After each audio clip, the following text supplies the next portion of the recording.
త్రైలోక్యనాథుడైన వెంకటేశ్వర స్వామి దివ్య ధామాన్ని TDP పార్టీకి, ఆ పార్టీకి సంబంధించిన సానుభూతి పరులకి, కొందరు వ్యక్తులకు అది రాజకీయ ఆట స్థలంగా మార్చివేసినారు ఈ కూటమి ప్రభుత్వంలో.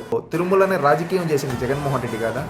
వారానికి ఒకసారి ప్రతి ఒక్కరూ పోయి తిరుమలలో దేవుడు దర్శనం చేసుకొని వచ్చి వెంకటేశ్వర స్వామి సేవలు చేసుకొని రాజకీయాలు మాట్లాడింది వైసీపీ నాయకులు కదా. రోజా ఎన్నిసార్లు మాట్లాడలేదు, నువ్వెన్నిసార్లు మాట్లాడలేదు, వైవి సుబ్బారెడ్డి గారు ఎన్నిసార్లు మాట్లాడలేదు.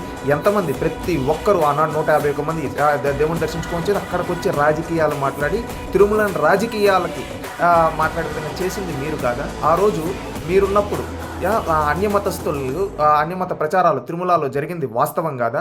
ఆ రోజు తిరుమల ప్రతిష్టను దిగజార్చే విధంగా ప్రకటనలు ఇచ్చింది మీరు కాదా. ఈ విధంగా ఎన్నో తప్పులు ఆనాడు మీరు చేశారు. అధికారం పోయిన తర్వాత కూడా మీ తప్పులు ఒక్కొక్కటి బయటకు వస్తూ ఉంటే దాన్ని కప్పిపుచ్చుకోవడానికి ప్రభుత్వం పైన టీటీడీ ఖ్యాతిని దిగజార్చడానికి మీరు చేసిన తప్పులు కదా. మొన్న గోవులు చనిపోయాయని చెప్పి ఈ విధంగా కావాలని ఒక విష ప్రచారం చేసింది మీరు కాదా. ఆ విధంగా స్టాంపేడ్ జరగడానికి ఆ రోజు మీ అనుచరులు కారణం కాదా. అదేవిధంగా తిరుమలలో లడ్డు కల్తీ చేసింది మీరు కాదా. ఈరోజు డబ్బులు తీసుకొని ఒక దొంగ మీ బయటపడి మీరు ఈరోజు మాట్లాడుతావు నేను ఉండేటప్పుడు కాదు అని. నువ్వు ఉండేటప్పుడు కాకపోతే ఎవరున్నారు? నువ్వు ఊహల్లో ఉన్నావు. జగన్మోహన్ రెడ్డి చెప్పినట్టు గుర్తుపెట్టుకో.